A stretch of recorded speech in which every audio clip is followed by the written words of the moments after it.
welcome back. I'm Saniko. Thanks for coming back to my channel. Let me tell y'all, over the course of almost at 5 weeks now and 130 subscribers, I am stoked. My little banner back here, that's my celebration banner for my 100 subscriber giveaway. That video will be following this video. But I'm going to do a quick little get ready with me, like a smoky, maybe silver eye, happy hour edition. I don't really go out much, but I'm going out. And I'm testing two concealers. The Photo Finish by Wet n Wild, $5. And the Nars Creamy Radiant, $23.99. Now, this is going to be the ultimate test because I'm going out. And I'm going to do my face and I'm going to set it like how I always do. And we're going to see who holds up the best. And when I come back in the house tonight, I'll finish already prepped. I use my NYX pore filler in my T-zone area with my e.l.f. Aqua Primer. Brows already done. And I'm just going in now with some Smashbox 24-hour eyeshadow primer. And this is the second time I use this primer, but I really like it. So, eyes all prep.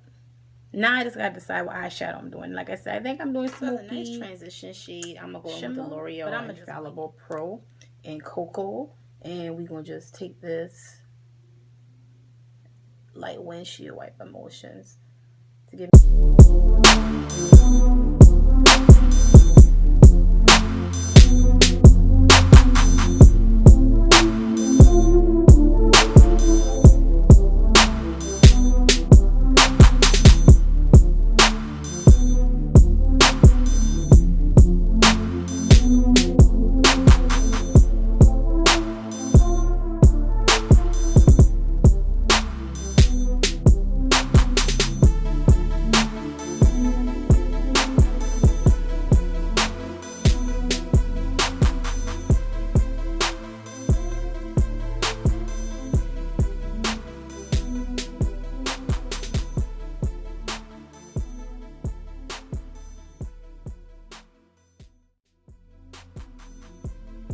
So now that I have the chocolatey brown right where I want it, I'm going to take the dome-shaped blending brush and hit like this peanut butter color here.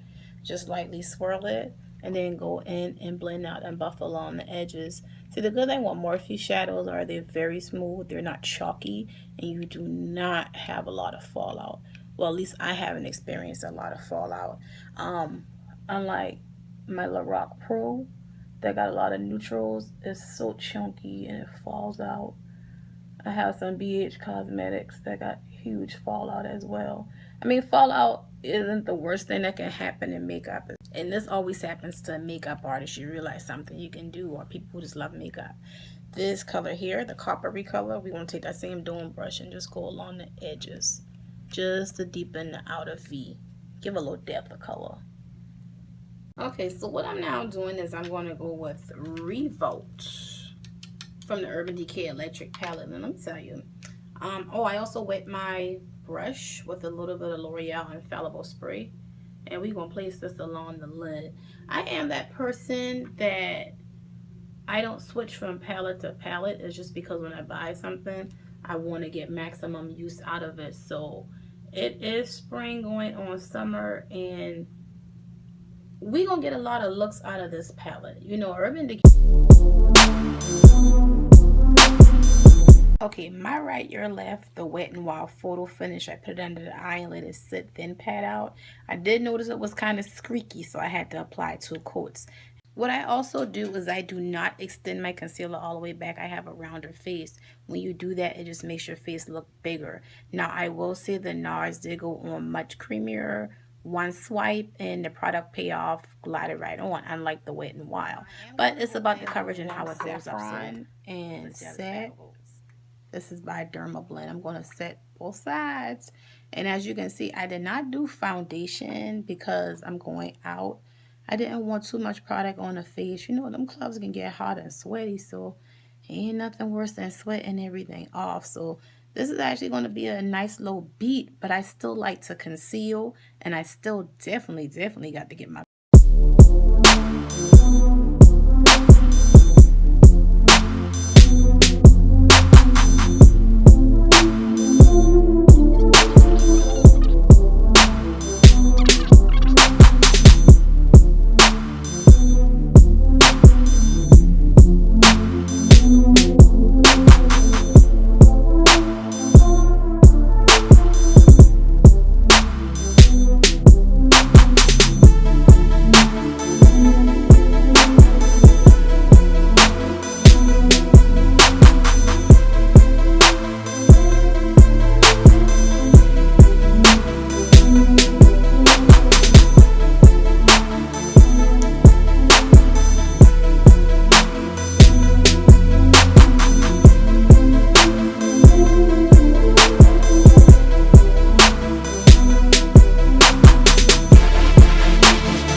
final look. I put on this wig that I'm going to do a review for. And I got like a little vampy, smoky eye, red lip going on for happy hour.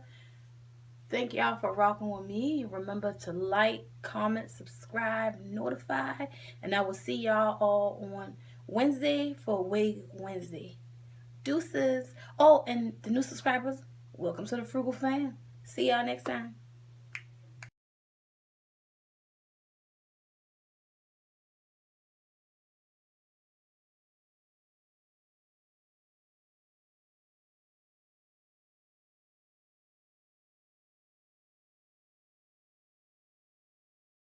Okay, it is now 11:13 p.m. and my final thoughts on the two concealers. Remember, on your left, my right, I have the Wet n Wild Photo Finish, and on my left, your right, I have the Nars Creamy Radiance. Now 12 hours in, they both held up. I have not touched up not one time. Underneath, I prep my skin with my NYX pore filler, the e.l.f. Aqua Bomb primer, and just some orange color corrector primer, Smashbox under eye smoother. So honestly, for me, I can get my hand on the Wet n Wild faster than I can the Nars, only because y'all know this the Frugal Fam over here at Coupon, and I can get my Wet n Wild for free. But I love the Nars too. Remember, Wet n Wild, I had to do 2 layers. Nars, I did 1 layer, but overall, they all held up. I'll still use both. I think I'll just rotate them out depending on, use. But they both held up. So if you can and you find the Wet n Wild, go ahead and try it out. It's definitely worth it. So the pros of the Wet n Wild, it held up. Pros of the Nars, it held up. Cons of the Wet n Wild, you needed 2 layers.